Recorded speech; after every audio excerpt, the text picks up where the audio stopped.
क्योंकि अगर मध्य प्रदेश जल रहा है तो उसकी तपन राजस्थान को जाना चाहिए, उसकी तपन गुजरात को जाना चाहिए, उसकी तपन झारखंड को जाना चाहिए, उसकी तपन महाराष्ट्र को जाना चाहिए। सिर्फ हमारे मध्य प्रदेश के भाई लोग ही नहीं लड़े, पूरे भारत के आदिवासी एक होना चाहिए, एक मंच पे आना चाहिए।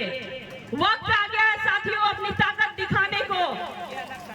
आप सबसे शक्तिशाली समाज के वंशज हो, याद करो अपने पुरखों को जिन्होंने नंगा बदन तीर धनुष लेकर के, सामने वाले के पास तो बंदूक थी, तोप थी, लेकिन आपके पुरखे नंगे बदन लड़ करके आपके जंगल को बचाया, आपकी जमीन को बचाया, आपकी अस्मिता को बचाया, आपकी संस्कृति को बचाया। फिर हम अब इतने कमजोर कैसे हो जा रहे हैं?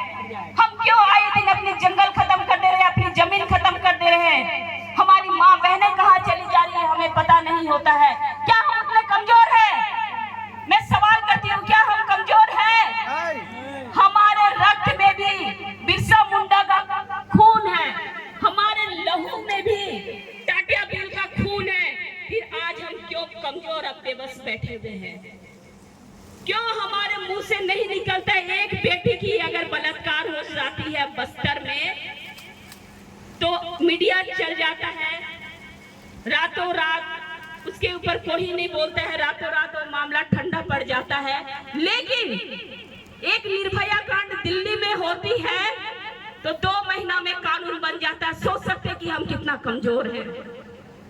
हम भारत के मूलवासी हैं बोलते हैं, लेकिन हमारी व्यवस्था कहाँ पर है? हम किस जगह पे कमजोर हो जा रहे हैं कि हमारा जंगल खत्म हो जा रहा है, हमारा खेत का खदान में बदल जा रहा है, हमें पता नहीं चल रहा है। हमारी जंगल का एक मैदान में बदल जा रहा है, हमें पता नहीं चल जा रहा है। हमारा झरना, हमारा नदी कब विशाला हो जा रहा है, हमें पता नहीं चल रहा है। क्या हम उतने विवश है? नहीं है विवश। आपको जानना होगा कि जिस रक्त समूह से आप आते हैं वो रक्त समूह का इतिहास कोई स्याही से लिखा हुआ है नहीं साथियों, उसका इतिहास खून से लिखा हुआ इतिहास है, आदिवासियों का खून से लिखा हुआ इतिहास है। और जितने भी कानून बने हैं, जितने भी कानून बने हैं, विश्व का कानून हो चाहे भारत का कानून हो, जमीन का कानून हो, जंगल का कानून हो, जल का कानून हो, सब आपके लहू से खींचे हुए कानून हैं। आपके पुरखों ने अगर यही होता, जितने भी लड़ाकू थे सभी युवा थे। टाटिया भील, मुंडा दूर, बिरसा मुंडा, वीर बुद्धू भगत, रुनवा झुनवा, फूलो जानो, मक्खी मुंडा, कैली दाई, गया मुंडा, सब हमारे यंग थे। अगर उन लोगों ने सोचा होता तो शायद आज हमको ये विरासत नहीं मिली होती। अब आप लोगों को उन हमारे लड़ाकू पुरखों का वास्ता है, आप खड़े हो जाइए। आप आज से इस मन से, इस प्रांगण से, इस पवित्र धरती की घटनी के इस मन से आपको एक संकल्प लेना पड़ेगा कि आप आदिवासी के ऊपर अत्याचार करना बंद करो। क्योंकि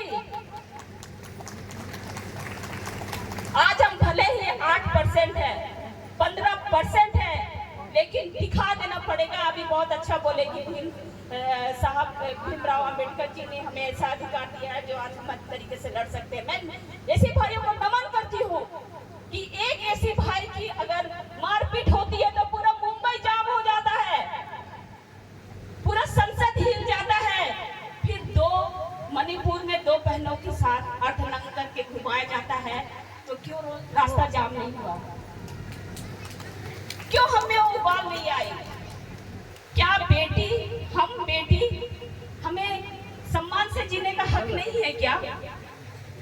हालांकि हमारे में पर्दा प्रथा नहीं है, घूंघट प्रथा नहीं है, इसका मतलब ये नहीं कि आप उसको निर्वस्त्र करके पूरे बाजार में घुमाया जाए, उसका तमाशा बनाया जाए। क्या ये सही है? नहीं है। तो फिर आज हम जो शक्ति, जिस समानता की बात कर रहे हैं आदिवासी समाज में, फिर वो उबाल कहाँ गया? कहाँ गए वो युवाओं का जोश जो हर घर में एक बिरसा है? उस बिरसा की गर्जन कहाँ है? वो सिंधी रानी दुर्गावती की गर्जन कहाँ है? आप लोग खड़े होइए, एक बहन